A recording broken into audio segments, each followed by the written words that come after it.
1.5 ലക്ഷത്തോളം മനുഷ്യരെ നിമിഷങ്ങൾക്കുള്ളിൽ ചുട്ടുചാമ്പലാക്കിയ ലിറ്റിൽ ബോയ് എന്ന അണുബോംബിനെ കുറിച്ച് സ്കൂൾ കാലത്ത് നമ്മൾ പഠിച്ചിട്ടില്ലേ? സൂര്യന് തുല്യം ഉയർന്നു പൊങ്ങിയ തീജ്വാലകൾ ഹിരോഷിമ എന്ന നഗരത്തെ വിഴുങ്ങിയത്. അന്ന് മരിക്കാതെ രക്ഷപ്പെട്ടവരും അവരുടെ പിൻതലമുറക്കാരുമായ 4 ലക്ഷത്തിലധികം മനുഷ്യർ ക്യാൻസർ പോലെയുള്ള മാരക രോഗങ്ങൾ ബാധിച്ചാണ് ജീവനോടും മരണത്തോടും ഒരുപോലെ മല്ലിട്ടത്.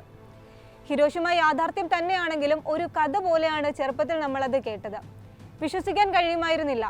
1.5 ലക്ഷം മനുഷ്യർ ഒറ്റ നിമിഷം കൊണ്ട് ഇല്ലാതാകുന്നത് എങ്ങനെയാണ്? അതേ ചോദ്യത്തിന് മറ്റൊരു ഉത്തരമാവുകയാണ് ഗസ ഇന്ന്. ഒക്ടോബർ 7-ന് ശേഷം ഗസയിൽ ഇസ്രായേൽ വർഷിച്ചത് 65,000 ടൺ സ്ഫോടക വസ്തുക്കളും മിസൈലുകളും. ഹിരോഷിമയിൽ അമേരിക്ക വർഷിച്ച അണുബോംബിനേക്കാൾ 3 ഇരട്ടി ശേഷിയുണ്ട് ഇവയ്ക്ക്. ഗസയിലെ സർക്കാർ മീഡിയ ഓഫീസ് പറയുന്നത് 45,000 മിസൈലുകളും അതിഭീകര ബോംബുകളുമാണ് യുദ്ധവിമാനങ്ങളിൽ നിന്ന് വർഷിച്ചത് എന്നാണ്. ഇവയിൽ പലതും 2000 പൗണ്ട് ഭാരമുള്ള സ്ഫോടക വസ്തുക്കൾ ഉൾപ്പെട്ടവയാണ്. സാധാരണ ജനങ്ങളെയാണ് മിസൈലുകൾ കൂടുതലും ലക്ഷ്യമിടുന്നത്. ഇതുകൂടാതെ അന്താരാഷ്ട്ര തലത്തിൽ നിരോധിച്ച ഏകദേശം 9 മിസൈലുകളും ഇസ്രായേൽ വർഷിച്ചു കഴിഞ്ഞു. ചരിത്രത്തിലില്ലാത്ത നാശത്തിലേക്ക് ഗസയെ തള്ളിവിടാൻ വൈറ്റ് ഫോസ്ഫറസ് അടക്കമുള്ള മാരക ആയുധങ്ങളാണ് ഇസ്രായേൽ പ്രയോഗിക്കുന്നത്. ഗുരുതരമായ ആൾനാശമുണ്ടാക്കുമെന്ന് കരുതുന്ന വൈറ്റ് ഫോസ്ഫറസ് ബോംബുകൾ നിരോധിത ആയുധങ്ങളുടെ പട്ടികയിലാണുള്ളത്. ഫോസ്ഫറസിന്റെയും റബ്ബറിന്റെയും മെഴുകു പോലുള്ള മിശ്രിതമാണ് വൈറ്റ് ഫോസ്ഫറസുകൾ. ഇതിനെയാണ് ബോംബാക്കി മാറ്റുക. അന്തരീക്ഷത്തിലെത്തിയാൽ 800 ഡിഗ്രി സെൽഷ്യസ് മുതൽ 2500 ഡിഗ്രി സെൽഷ്യസ് വരെയുള്ള താപനിലയിൽ വൈറ്റ് ഫോസ്ഫറസ് കത്തിജ്വലിക്കും. ശരീരത്തിലോ എവിടെയെങ്കിലുമോ ഇതിന്റെ ഒരു തരിയെങ്കിലും പതിഞ്ഞാൽ നീക്കം ചെയ്യാൻ ഏറെ ബുദ്ധിമുട്ടാണ്. പുറമെയുള്ള ബാൻഡേഡ് നീക്കം ചെയ്യാൻ ശ്രമിക്കുന്നതോടെ കൂടുതൽ ശക്തിയായി കത്തിപ്പിടിക്കുകയും ചെയ്യും. വസ്ത്രങ്ങളിലടക്കം പറ്റിപ്പിടിക്കുകയും ശരീരത്തിലേറ്റാൽ ഗുരുതരമായി പൊള്ളലേൽക്കുകയും ചെയ്യും.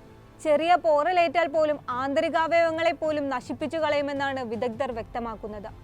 വൈറ്റ് ഫോസ്ഫറസ് മൂലമുണ്ടാകുന്ന പരിക്ക് ചികിത്സിച്ച് ഭേദമാക്കുക അസാധ്യമാണ്. വൈറ്റ് ഫോസ്ഫറസിന്റെ ആവർത്തിച്ചുള്ള പ്രയോഗം ഏറെ വിമർശനത്തിനും പ്രതിഷേധത്തിനും കാരണമായിട്ടുണ്ടെങ്കിലും ഇക്കാര്യം തുറന്ന് സമ്മതിക്കാൻ പോലും ഇസ്രായേൽ തയ്യാറായിട്ടില്ല. മാരകായുധങ്ങൾ ഉപയോഗിക്കുന്നുവെന്ന വാദം നിരുപാധികം അവർ തള്ളിക്കളയുകയാണ്. ലക്ഷ്യം ഹമാസ് ആണ്. ജനവാസ മേഖലയിൽ ഇത്തരം ആയുധങ്ങൾ ഉപയോഗിക്കുന്നത് അന്തർദേശീയ യുദ്ധ നിയമം വിലക്കിയിട്ടുണ്ടെങ്കിലും ഗസയിൽ ഇസ്രായേലിന് ചട്ടങ്ങളില്ല. കൊന്നു തള്ളുക എന്നല്ലാതെ മറ്റൊന്നും അവരുടെ മുന്നിലില്ല. എന്നാൽ ഗസയിൽ ഇസ്രായേൽ അതിക്രൂരമായ രീതിയിൽ വംശഹത്യ നടത്തിയിട്ടും അവരുടെ പ്രഖ്യാപിത ലക്ഷ്യങ്ങളൊന്നും നേടാനായിട്ടില്ലെന്നും സർക്കാർ മീഡിയ ഓഫീസ് അറിയിച്ചു.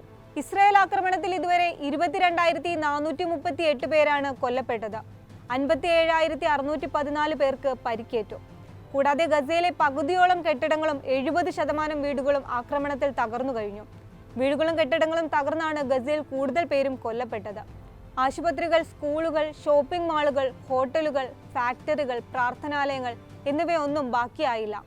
ഗസയിലെ 36 ആശുപത്രികളിൽ 8 എണ്ണം മാത്രമാണ് ഭാഗികമായെങ്കിലും പ്രവർത്തിക്കുന്നത്.